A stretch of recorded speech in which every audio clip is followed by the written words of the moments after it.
Peace and blessings to you. My name is Jere B. I am the EntreMusician. And of course, we have George and Joff, Hazelrigg. We did a conversation. We had a conversation back some time ago, and they thankfully and graciously allowed me to ply them with more questions this time. We're going to talk with them and go even deeper than we did last time. But first, we have to talk about vocal. Vocal is the only beverage on the planet designed to soothe, refresh, and restore your voice. If you talk all day or sing all night, you definitely want to get yourself some vocal. You got to go to drinkvocal.com to learn more. Your voice is the only instrument you can't buy. I'm talking with some brothers who make some incredible instruments, some wonderful preamps, but they can't buy a voice. So you got to get vocal. Drinkvocal.com. I am sitting here once again with the Hazelrigg Brothers. Now, I asked them a question. You got to go and watch the video before. I asked the question. I said, which one are you guys? So the sarcastic one sitting by the piano started playing and said, hey, I'm George. I mispronounced the name of this incredible bass player, which I promise to never do again. His name is Joff. They are incredible musicians. They are huge, innovative thinkers, and it's my pleasure to know them. Welcome back, guys. Thank you for your time again. Yeah, thanks for having us back. I really appreciate you guys. Now, where do we pick up? Because I asked the question before. I said, who takes the lead in picking out the songs that you do? What do you most agree on? But I want to ask the question backwards this time and say, what do you disagree on as brothers? Good way to start. Is that well? Yeah, I don't know. We're generally on the same page. Yeah, I mean, we mentioned last time how the songs take shape and the arrangements. We spend a lot of time really. It's like a research project, you know what I mean? You get inside the music, you get inside whatever it is we're doing, and we want to figure out, even if it's like the electronic thing is the same, it's like figuring out the best way to get from where we're at to the ultimate final product, That's really interesting because I've watched a lot of interviews with other famous brothers, of course, the Brothers Johnsons, the Allman Brothers Band, the Kinks, you know what I mean? And they kind of, because of the music, I don't know what it is, that gene really connects them. They have fewer arguments or disagreements or fights. But, I figured I would start with that question because if there was something that I don't like this or he really gets on my nerves when, but you guys have the default question now. Yeah, it's never really about the artistic direction so much as, it's kind of like what Joff was saying about you delve into this stuff and try to figure out, well, all right, how are we going to MacGyver our way out of here with a 3-way light bulb and a stick of chewing gum, Yeah. And the only time that it really kind of gets heated is when things just aren't working technically. When I say, but you're not heated at each other. You're just heated because the process is not going. It escalates about twice a year or something like that. I don't know, or but I burnt myself with a soldering iron, and now I'm in a bad mood. But it really, I would say that's where the real tension comes from, is when we're trying to execute an idea and it's not working because I don't know how to play it that way. So which means either one of two things. I either have to learn how to play that way, or we've got to change what we're doing so that I don't have to play that way. And I think that works the same for you probably too. Yeah, and the other thing too that I think is worth mentioning is having John in our group, having someone who's capable and willing to listen and willing to go with the ideas that were thrown at him, that makes for a much smoother operation too. Mm-hmm. You know, it's like when you're trying to get to a common place and somebody on the team is like, no man, I want to go over there. Right. Then like, tell you what, go over there.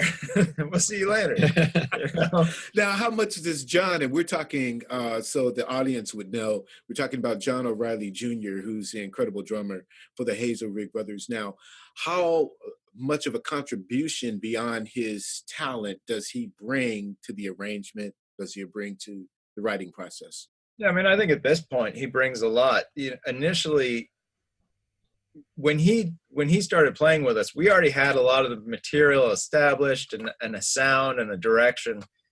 So it was like defining the guidelines that he had to fit within. You know, we expect you to do this. We expect you not to do this.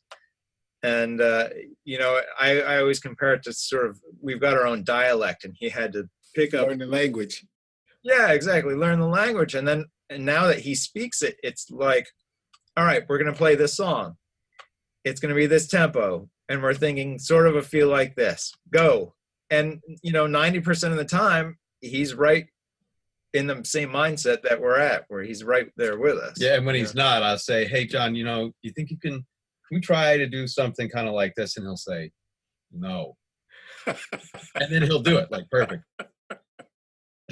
Oh man, I'd love to meet him one day. I really think he really is the glue to the sound that you guys put together. I mean, you guys fit like this, and he was perfect right off the bat. It was 4 years ago now. We one cold December, we had a gig on Saturday night, and it was Tuesday night, and we had rehearsal with his predecessor. Who got up and walked out. Not during the gig. During rehearsal. Oh, during the rehearsal. No, but gotcha. We've had that happen too. Okay. All right. Understood. And I think he just hit his frustration point. Actually, I think this guy had he felt like, well, to hell with this. What his comment was, why do you guys always have to try to make things better? That's a quote. Yeah. Yeah. Why do you have to try to make things better? So I have no comment. I'm speechless. That was Tuesday morning. We called 3 guys to try to get Saturday covered. And John was the first guy to call back. And he learned the entire repertoire by that Saturday and nailed it. It was like the best gig we had done to date. Wow. And so, yeah, it was pretty clear that was going to work. That's fantastic. So now, did you guys just put out the call, or had either of you played with John prior to? We had. I don't think we'd ever met face to face. We had some acquaintances.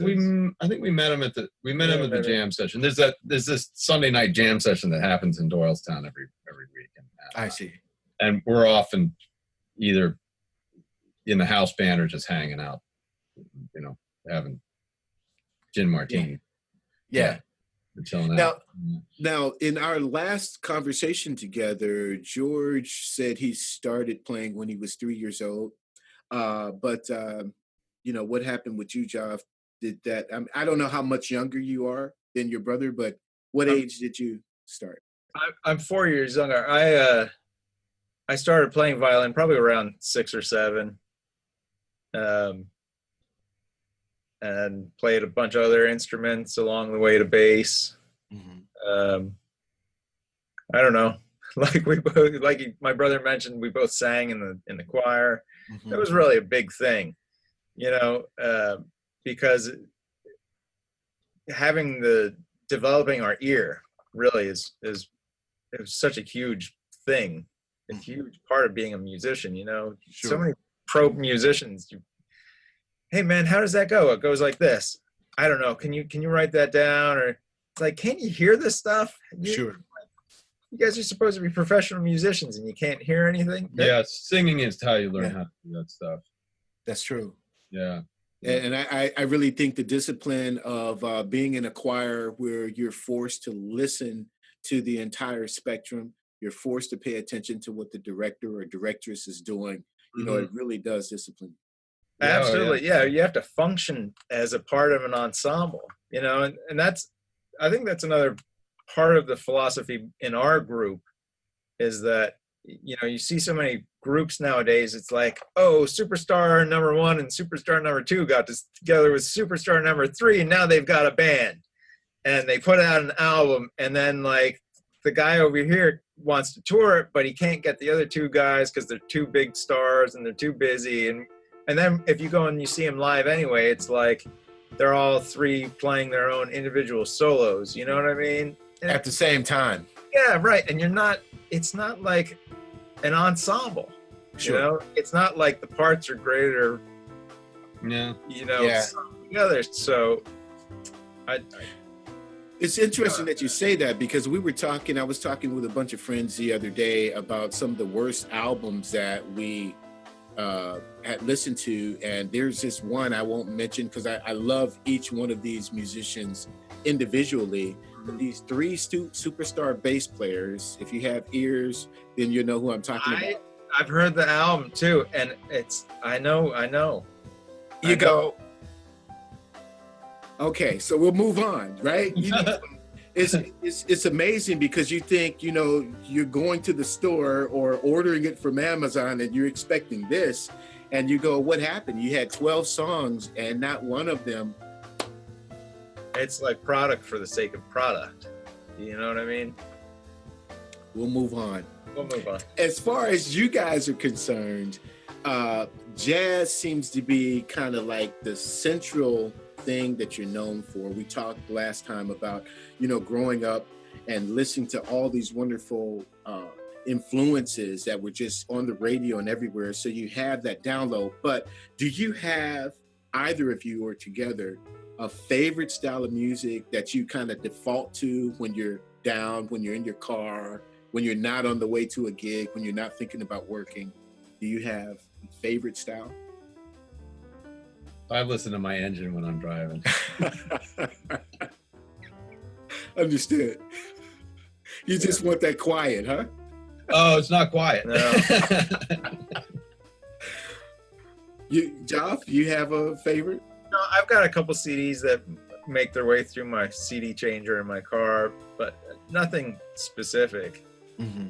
You know, and the other thing I feel like I should mention too is that, you know, how other musicians see us, I think totally depends on where we are geographically. Because Explain that.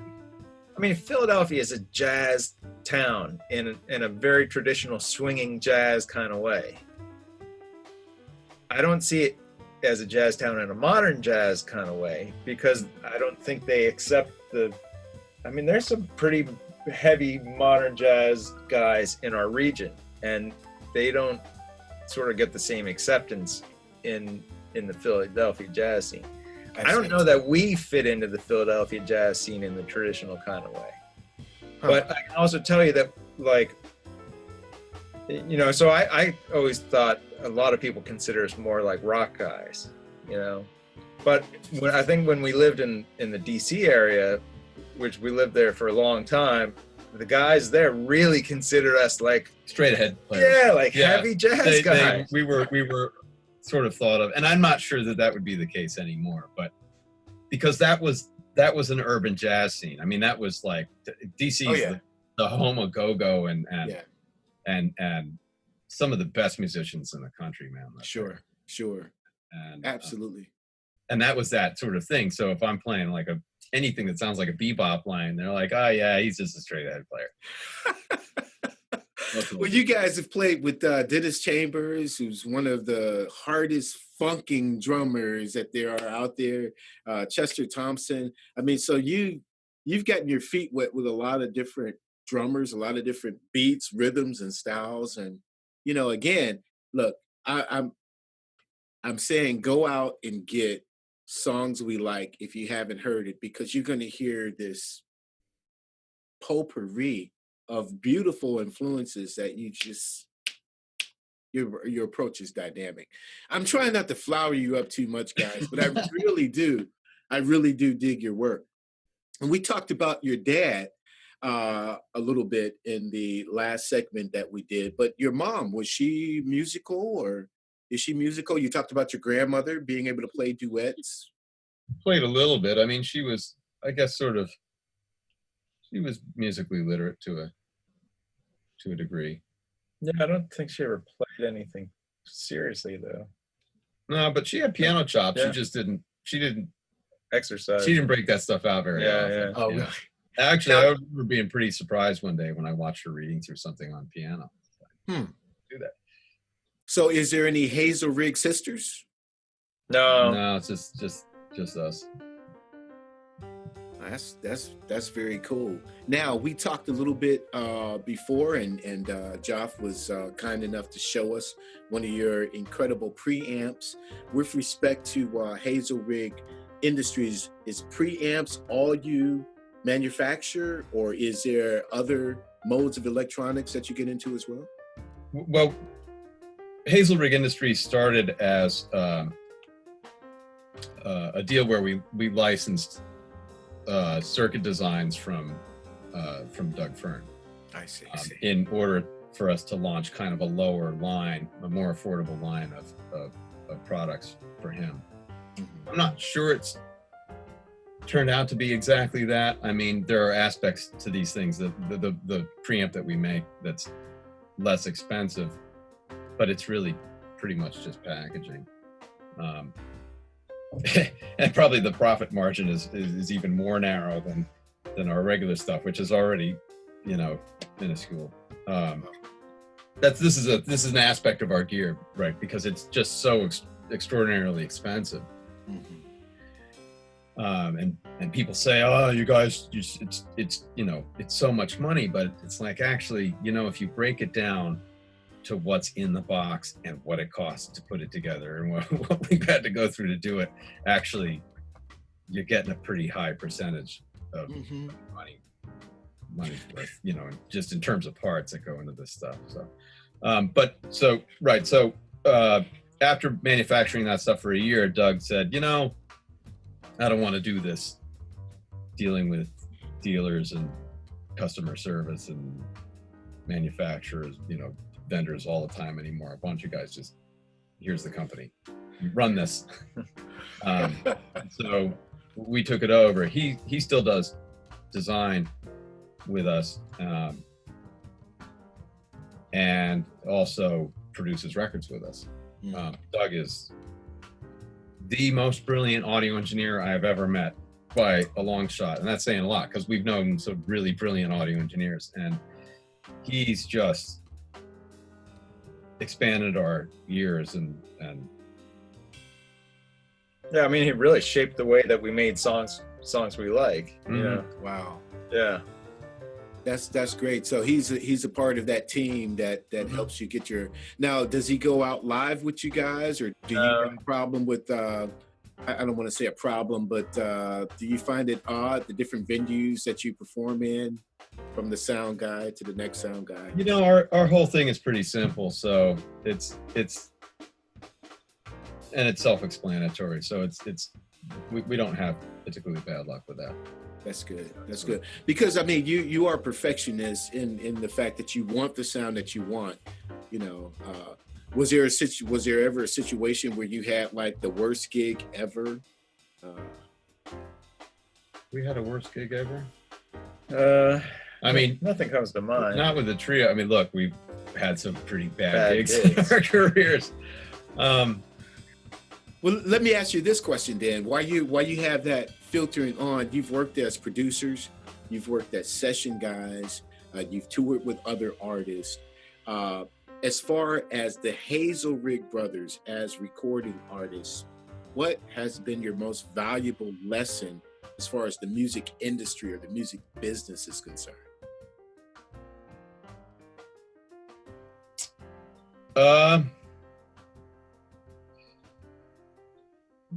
Not to listen to anybody's opinion about what it is that we should be doing.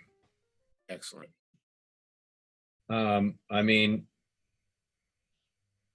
I've even had friends who, you know, whose opinions I value say recently, oh, well, have you guys thought about doing this? Or have you guys thought about doing that? I mean, that happened twice this week.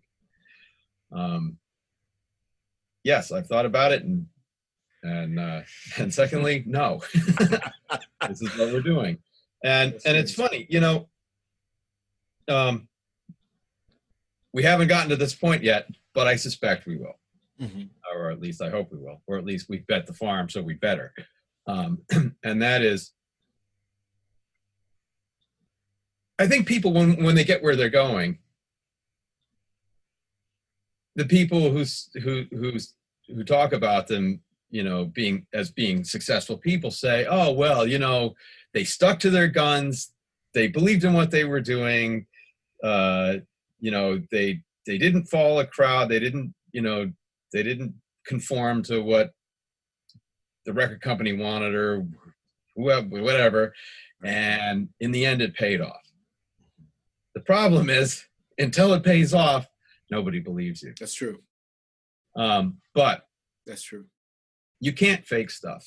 I mean, you can't fake it in any industry, but you get into the arts, you can't just jump into something and do it because you think that that's going to be profitable. Exactly. That just doesn't work. That's good. You know what I mean? If you want to be a smooth jazz saxophone player, you better really like doing that. Right. You know, you can't be some straight ahead guy who wants to make money. Yeah. That's not going to work. We've heard it many times on radio too, you know, where it's like, I don't hear any heart in that. Right.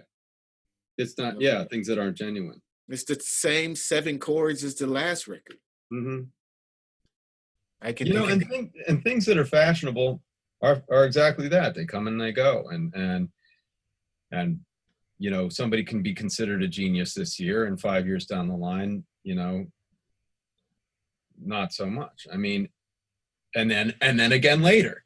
Sure. I mean, I was completely appalled when this whole thing came out, when somebody called for Phil Collins to retire, like, it's time for you to retire. And I'm like, what part of the cycle are we possibly in that you would even suggest something like that about somebody who's,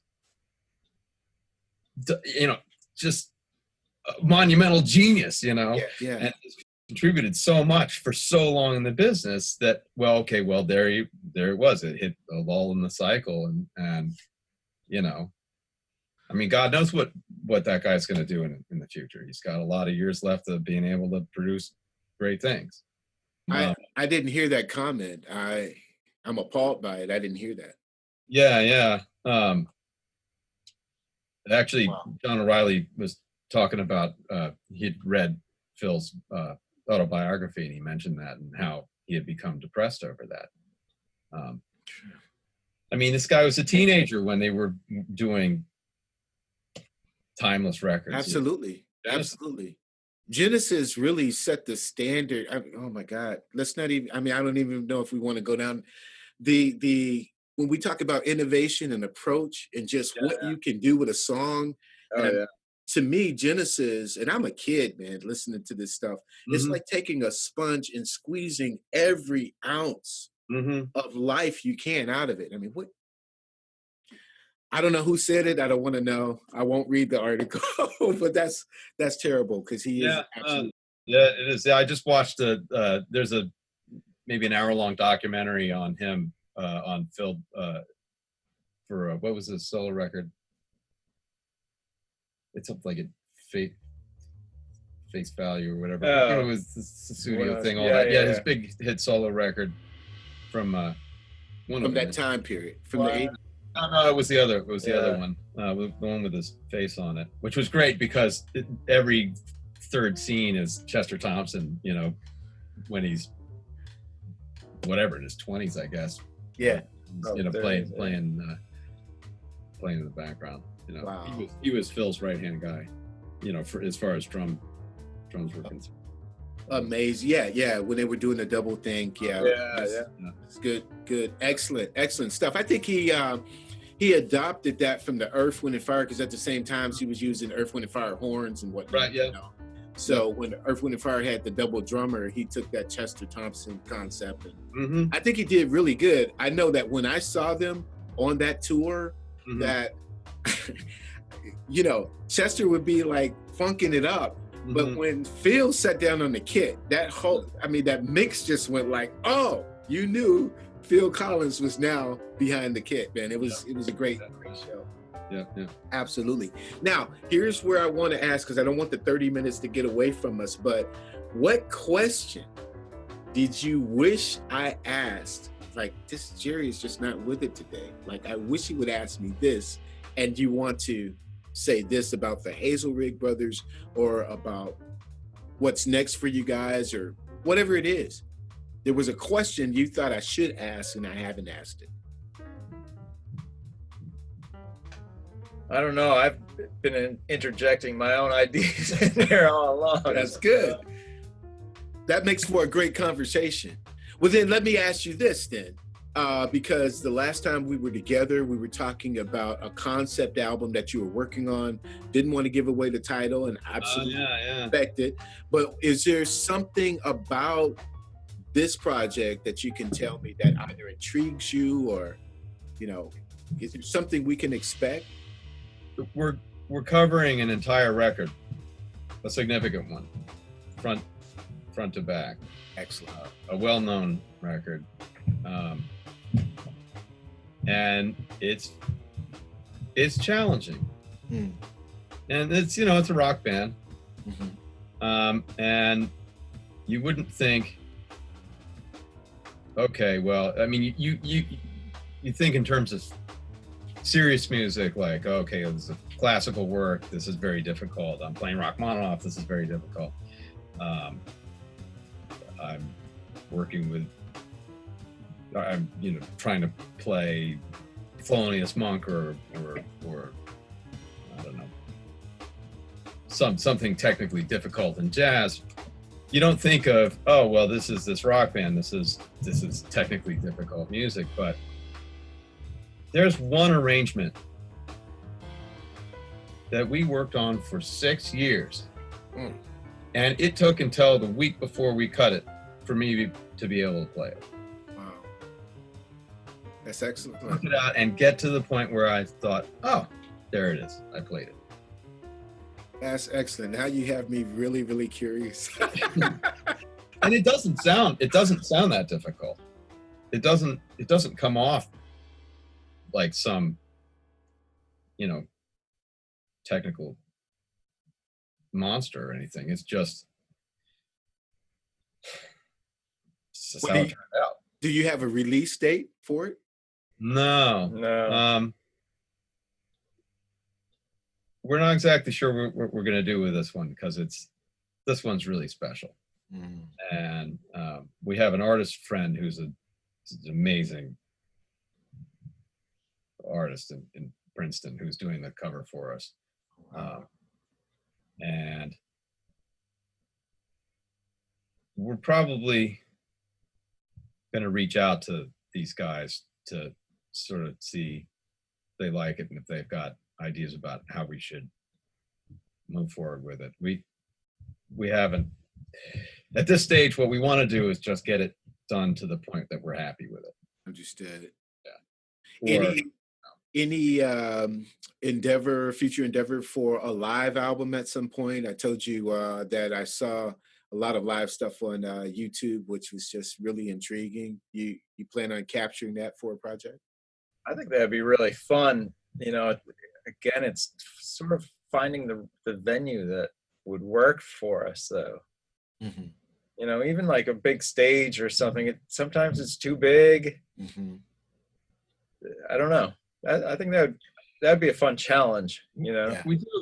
We did a recording / recital in a beautiful studio in outside of DC, Tonal Park, which is owned and operated by Charlie Pilzer, who's a good friend of ours and mastering engineer extraordinaire, well-known guy. I mean, he's got Grammys doing that kind of work. Wow.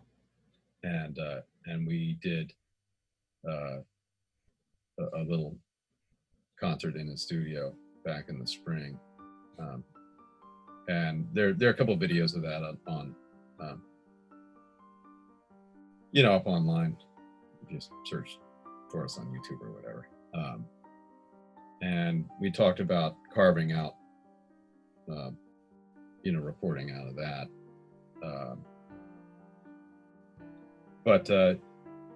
Yeah, I mean, what you're describing is actually kind of a potentially an impromptu situation, because we can grab what's sitting in this room and be able to go pull off something like that from an engineering standpoint. Sure. So I don't know. Actually, that's a great idea. We'll think more about that. And one last thing is, I mentioned before, because you guys are so much into electronics and have worked on electronic instruments with another band, but is there any future projects where the Hazelrigg Brothers, that trio, will embrace some electronics? It's like the first time that Chick Corea came out with the Fender Rhodes. We've talked about it, and in fact, it's come up in discussion even recently. And so I would say, yeah, probably. Wow. Yeah, I mean, there are a couple things about it. I mean, Joff started out as an electric bass player. I mean, he went to school at UArts and studied under Gerald Veasley, and before that, his mentor was Reggie Washington, and who's an amazing. Yeah. And I mean, how long have you been playing upright? I mean, seriously playing upright, maybe 8 years or so. For me, like if I play Hammond, I am not a jazz organist. I'm not a jazz organist. I do a lot of sessions as sort of a rock or pop organ player, and that I can do.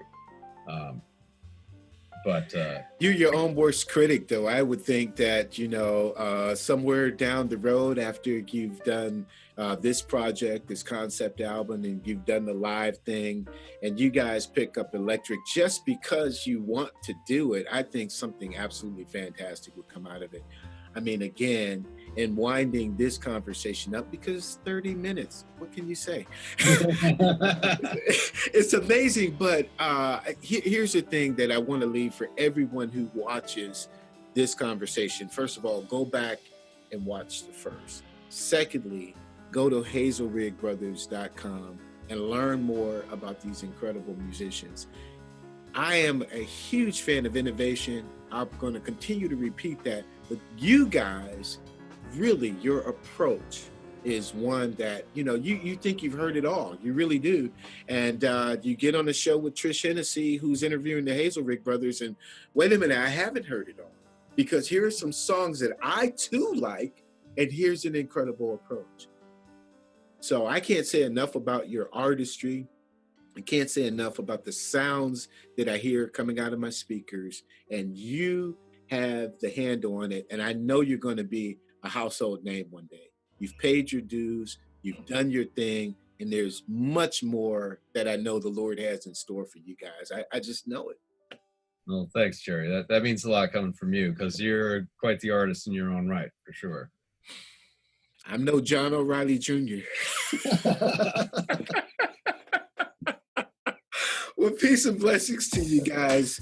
Peace and blessings to you. Thanks for tuning in. My name is Jere B. That's Joff to the left. By the bass that you see over there, and the elder brother, George, is to the right at the piano. They are absolutely remarkable. It's been fun. Thank you so much for the second opportunity to have a conversation with you. We are EntreMusicians, and so are you. We'll see you again soon.